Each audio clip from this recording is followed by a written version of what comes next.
কি হয়েছে তো? আরে মাথা ব্যথা। চাকরির ইন্টারভিউ দিতে গেছিলি? না ভাই দিতে পারি নাই। রে এখন তো আমার মাথা ব্যথা করছে রে। দিসনি কেন? আমার আসলে যে কুপাই ধরছে ভাই, বাসার থেকে বিস্তারিত বাড়ালাম, হাতের পাই নর্মাল ভাবে যাচ্ছি, এমনি দেরি হয়ে গেছে। হঠাৎ দিকে খসখস শব্দ। খসখস শব্দ কিসের? তাকে দেখলাম পায়ের সঙ্গে একটা পলিথিন আটকে গেছে। পলিথিন আটকে গেলে কেমন হাঁটা যায় বলো? সব লোকজন তাকে থাকে না।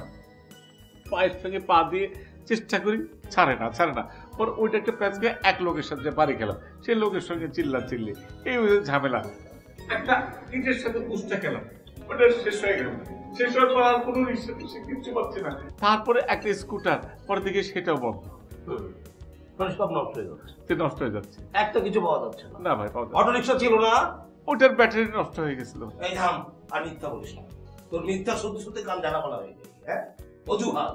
আমাদের হচ্ছে ডান হাত আর বাঁ হাত, বুঝছো? আমাদের 2 হাত, আর ওনার হচ্ছে 3 হাত। ডান হাত, বাঁ হাত আর অজুহাত। মিথ্যা ছাড়, মিথ্যা অনেক হয়েছে। তুমি কথা আর সহ্য হয় না। এই তুমি গেলাম। ভাইয়া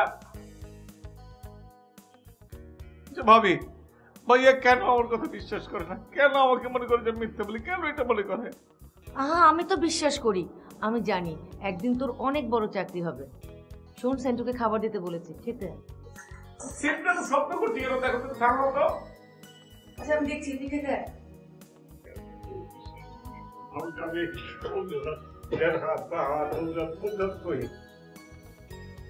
এই শব্দ কিসের রে? থালা বাসন ধুতেছি তো।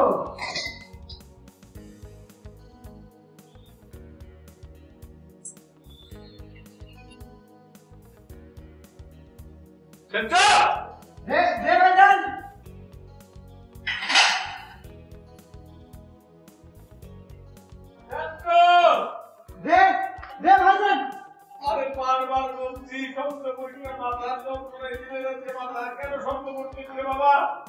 ভাইজান আমি সত্য কথা বলছি, আমি কোনো শব্দ করিনি। আবার বলে এই যে শব্দ আসছে দাদা।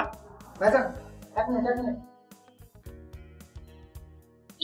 ভাইজান পাশের ফ্ল্যাট থেকে শব্দ হচ্ছে, নতুন ফ্যামিলি আসছে তো। পাশের ফ্ল্যাট থেকে না? হ্যাঁ বাবা স্যার পারবে।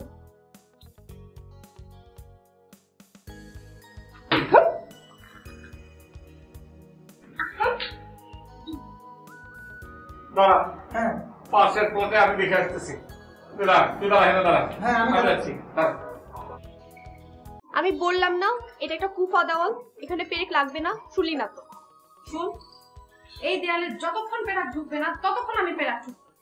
কোনো প্রবলেম আছে? আমার প্রবলেম আছে। আপনি কে? এখানে কি? এখানে কি মানে? না এসে বললাম না, আমার নাম আসলাম, আমি পাশের ফ্ল্যাটে থাকি, সেই জন্য আপনি এখানে চলে আসলাম। তো সে বলে আপনি আমার বেডরুম পর্যন্ত চলে আসবেন?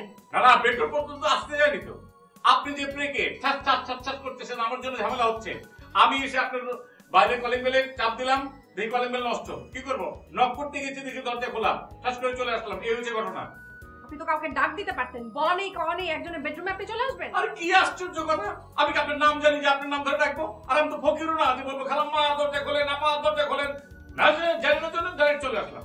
দেখে আপনাকে ফকিরের চেয়ে খুব বেশি ভালো একটা কিছু মনে হচ্ছে না। খারাপ তো না আমি, ঠিক আছে? মোট কথা এই পেরেকে ঠাস করে লাগবেন না, আমার ঝামেলা হয়, খুব অসুবিধা হয়, ঠিক আছে? আপনার কি হয় না হয় সেটা দিয়ে তো আমার কোনো কাজ নাই। আমার দেয়াল, আমি পেরেক ঠুকবো না কি করবো সেটা আমার ব্যাপার। আপনি যা খুশি করতে পারেন, পুরোটা পারেন না।